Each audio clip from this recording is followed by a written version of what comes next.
Deyir ki, mən deyir, qohumlardan birinin evinə getdim, deyir.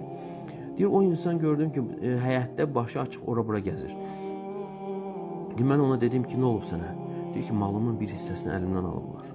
Malımın bir hissəsini əlimdən, özünə yer tapa bilmir. Deyir, mən ona dedim ki, sənin bu hərəkətini kim edər? Ehtiyacı olan insan. Sənin ki, ehtiyacın yoxdur. Sonra onun varidatını saymaya başladım. Dedim ki, bu həyətdəki ev kimindir? Mənimdir. İçindəki əşyalar mənimdir. Və deyir, tək Bağdad şəhərində onun 1 milyonluq malını saydım.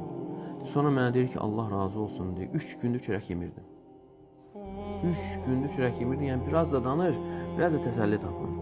Yəni, bəzən görürsən, insanın dərdi olur, dərdini danışır, adam tapır. Görürsən, bir dənə cümlə, yəni onun təsəlli tapması səbəb. Ona görə insan deyir, əgər itiribsə, səndən nəsə götürüblərsə, 1000 manatdırsa, sən xatırla ki, 10 min itirənlər var. 10 min itirən, 100 min itirənlər xatırlama. 100 min itirənlər, milyon itirənlər xatırlayan deyir, yenə rahatlıq tapır, əlhəmdülillah.